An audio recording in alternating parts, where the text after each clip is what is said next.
Donc, poursuivons. Nous étions en train de comparer des fractions. Et après quelques exemples, maintenant, nous voulons placer des fractions en ordre croissant. Donc, l'ordre croissant, pour ceux qui ne se souviennent pas, c'est toujours du plus petit au plus grand. Donc, je vais vous donner une liste de fractions. Euh, donc, une liste de fractions que je vais mettre ici. C'est ici, on a terminé. Maintenant, on va essayer de placer en ordre croissant les fractions suivantes. Moins 3 septièmes, 1 tiers, 2 neuvièmes. On va mettre des nombres fractionnaires aussi. 2 et 1 sixième. 14 septièmes. Moins 8 cinquièmes. Moins 3 et 1. Non. Moins 3 et 11 douzièmes. OK. Moins 80 sur 19. Et deux autres. 26 sur 11. Et puis, on va mettre un pourcentage, juste pour le plaisir. Donc, 231%. Donc, juste pour le plaisir de croiser quelques petits concepts ensemble. On a toutes ces fractions et un pourcentage. On doit mettre cette suite en ordre croissant.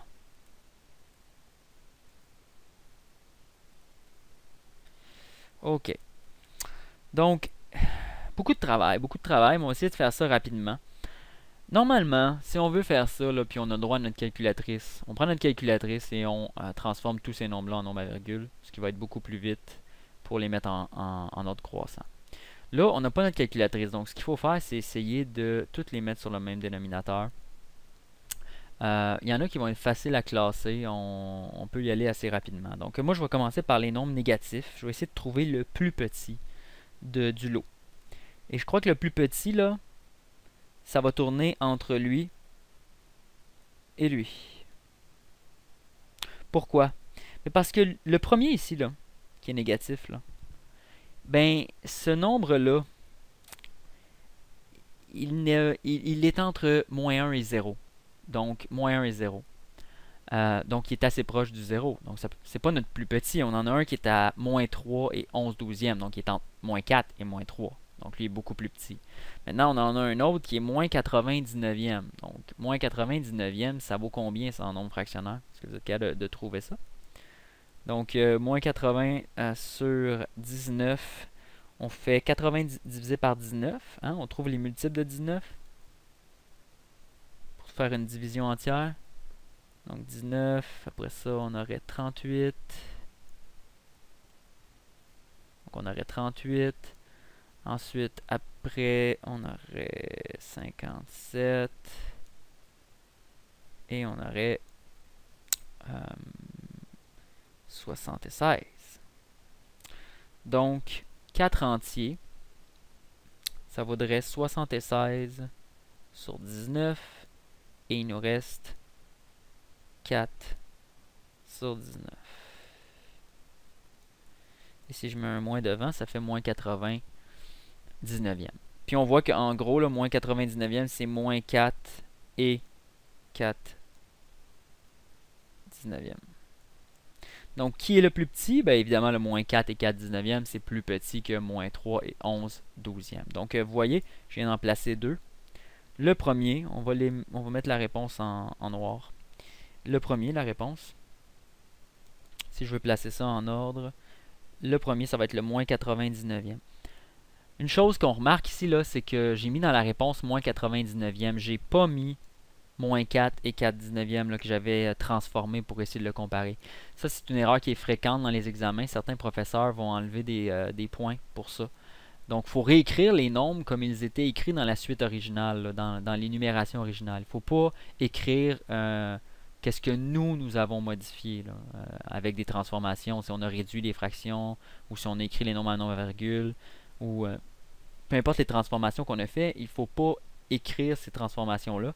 Ou les nombres transformés, il faut écrire les nombres comme ils nous avaient été donnés. Donc, nous, on avait reçu moins 99e. J'aurais écrit dans la réponse moins 99e. Ensuite, je vois que le prochain nombre va être moins 3 et 11 douzièmes. Parce qu'il n'y a rien vraiment là, d'aussi loin de 0 que ça. Donc, j'en ai deux de fait. Maintenant, j'ai deux autres nombres négatifs qui se disputent la prochaine position. Donc, moins 8 cinquièmes. Moins 8 cinquièmes, ça vaut moins 1 et 3 cinquièmes. Vous devriez voir ça assez rapidement. Moins 1 et 3 cinquièmes. Pourquoi? Eh bien, parce que 1, c'est 5 cinquièmes et 3 cinquièmes. Si on met des moins et un moins, ça fait bel et bien moins 8 cinquièmes. Vous me suivez? Donc, on a moins 1 et 3 cinquièmes ici, là. Pour ce nombre-là. C'est l'équivalent de moins 1 et 3 cinquièmes. Donc, moins 1 et 3 cinquièmes, évidemment, c'est plus petit que moins 3 septièmes. Parce que moins 3 septièmes... Ah tiens, je vais vous faire une droite des nombres pour vous aider là-dessus. Donc, on va faire une droite des nombres. Sommairement, là. Ici, je mets 0. Et puis, c'est pas à l'échelle, nécessairement, là. OK? Donc, pas nécessairement à l'échelle, là. Je vais essayer de représenter là, la majorité des nombres que j'ai. En fait, je vais mettre 0 ici. Tiens, je vais changer 0 de place. Je vais avoir besoin de... mettre moins 1 ici, moins 2, moins 3, moins 4, moins 5, 1, 2 et finalement, quelque part ici, on aurait 3. OK, donc le premier c'était moins 4 et 4 19e. Donc, si je le mets là approximativement, je trouve qu'il est à moins 4 et 4 19e, c'est à peu près un cinquième, un quart, un cinquième. Donc, je dirais à peu près ici. Ça, c'était le premier. OK, moins 4 et 4 19e. Ensuite, le deuxième, moins 3 et 11 douzièmes. Lui, là, il est presque à moins 4. Donc, il est là. C'est moins 3 et 11 douzièmes. Ça va? Ensuite, on continue. Le moins 8 cinquièmes, c'est moins 1 et 3 cinquièmes qu'on a dit que ça valait. Moins 1 et 3 cinquièmes. Donc, environ ici. Moins 1 et 3 cinquièmes. Maintenant, on continue. Ça, ces nombres-là sont faits. Bon, parfait. Les négatifs sont finis, je crois. Il reste le moins 3 septièmes. Ouais, lui, il n'est pas très difficile. Moins 3 septièmes, c'est un petit peu moins qu'une demi. Ça, vous devriez être capable de faire ça. Là. Vous situez et dire, moins 3 septièmes, c'est un peu moins qu'une demi. Comment je fais pour trouver ça rapidement? C'est quoi l'astuce? Ben, 7 divisé en 2, ça fait 3,5. Donc, si j'avais 3,5 sur 7, j'aurais une demi. Vous comprenez? 7 divisé en 2, ça fait 3,5. Donc, si j'avais 3,5 sur 7, j'aurais une demi. Mais là, j'ai 3 sur 7. Donc, je suis juste en dessous de la une demi. C'est comme ça qu'on le voit rapidement. On compare les fractions qu'on a à des fractions bien connues. Être capable de situer 3 septièmes par rapport à une demi, c'est important parce que quand on fait un graphique, quand on place des droites sur des nombres sur une droite numérique, etc., il faut avoir de la précision, sinon on perd des points. OK. Donc, les nombres négatifs, terminés. Maintenant, on va regarder les nombres positifs. Y en a-tu un qui a l'air vraiment plus petit que les autres? On voit que ces deux-là là, sont plus petits que 1.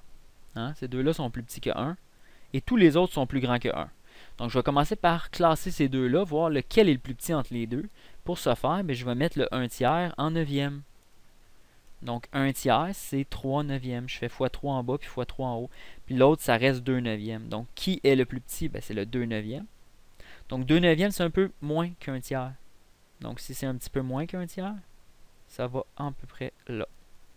Ça, c'est 2 neuvièmes. Ensuite, j'ai le 1 tiers. Donc, juste à côté, ici, j'ai 1 tiers. OK. Donc, ces deux-là sont faits. OK. Maintenant, j'ai ce nombre ici qui vaut 2. J'ai lui qui vaut 2 et 1 sixième, donc qui est un peu plus grand. j'ai 26 onzièmes qui vaut beaucoup plus que 2 et 1 sixième, là, qui vaut 2 et 4 onzièmes. Donc, et l'autre, 231%. Donc, je vois qu'il y a beaucoup de choses là, dans le bout des deux. Là. Je vais commencer par placer mon 2 parce qu'il est facile. Donc, celui, c'est 2. Je vais aller le mettre sur la droite numérique. 2, il est ici. Facile. 2 était facile à placer. Bon, maintenant, 2 et 1 sixième. Je vais... bon, 2 et 1 sixième, je vois que ça va être le prochain nombre. Comment je fais pour être certain? Parce que là, en ce moment, je veux comparer 2 et 1 sixième avec 26 onzièmes. Donc, je pourrais mettre les deux sur le même dénominateur et vérifier lequel est le plus grand. Moi, j'ai un fort soupçon que 2 et 1 sixième va être plus petit, mais je peux me tromper si on ne vérifie pas. On n'est jamais sûr. Donc, je vais commencer par mettre ça en sixième. Ça donne 2 fois 6, 12, plus 1, ça fait 13 sixièmes. Et l'autre côté, j'ai encore le 26 onzième. Maintenant, 13 sixièmes, je vais faire fois 11, fois 11. Et j'obtiens 66 comme dénominateur. Et 13 fois 11, ça donne 10 fois 13, plus 11, 141. Ok, 141. 66e. Et ici, je peux faire fois 6 fois 6. Et qu'est-ce que ça va donner? Ça va donner aussi sur 66. Donc, je vais obtenir aussi un nombre sur 66. Mais 6 fois 26, ça donne 6 fois 20, 120. 6 fois 6, 36. Ça ferait 156. Donc, j'ai ces deux nombres à comparer. Donc, qui était le plus grand? Comme je disais, le 26 onzième est beaucoup plus grand parce qu'il vaut 156 66e comparativement à 141 66e. Donc, beaucoup plus grand. Et on va aller le placer. On va aller les placer, ces deux nombres-là. Je vais les mettre en rouge. On commence par 2 et 1 sixième qui va être environ ici. Donc, ça, c'est 2 et 1 sixième.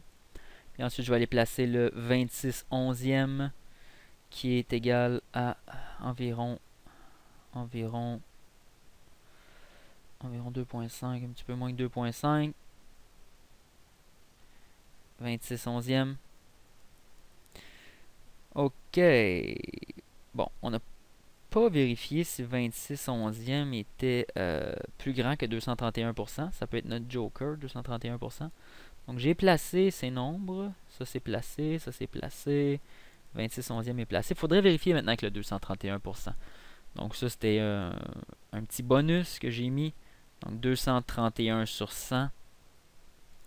Il faudrait comparer ça à notre 156 sur 66. C'est ce qu'on voudrait comparer là. Qui est le plus grand de ces deux-là? Donc, il n'y a pas 100 façons de faire. On pourrait essayer de réduire les fractions. Mais non, ça ne sera pas faisable facilement.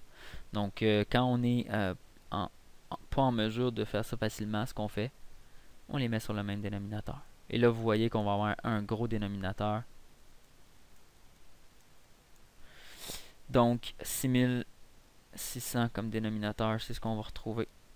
Et là, permettez-moi de prendre ma calculatrice pour éviter des problèmes et de la perte de temps. 66 fois 231, ça donne 15 246.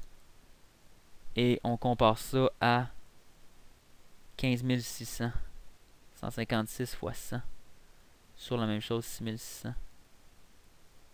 Qui est le plus grand? Ben, c'est le 15 600.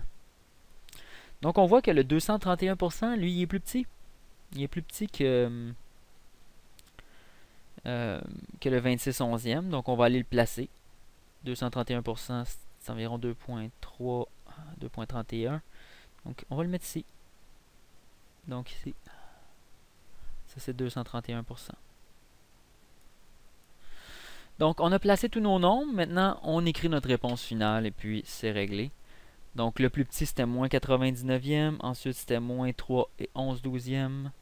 Ensuite, c'était moins 8 cinquièmes. Donc, ensuite, c'était moins 3 septièmes. Ensuite, on avait 2 neuvièmes, 1 tiers. Et, je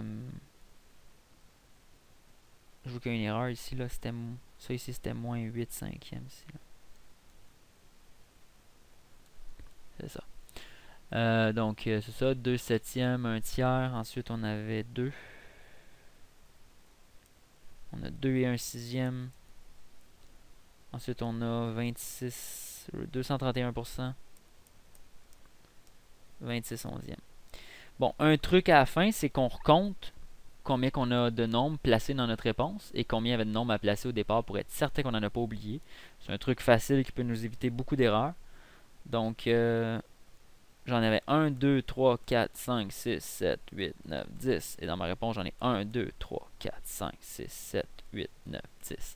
Donc, je crois que c'est bien. Et puis, c'est ce qui complète mon vidéo là pour comment comparer des fractions, les placer en ordre croissant et savoir les mettre sur le même dénominateur. Ça nous a permis de reviser beaucoup de concepts. Donc, à la prochaine.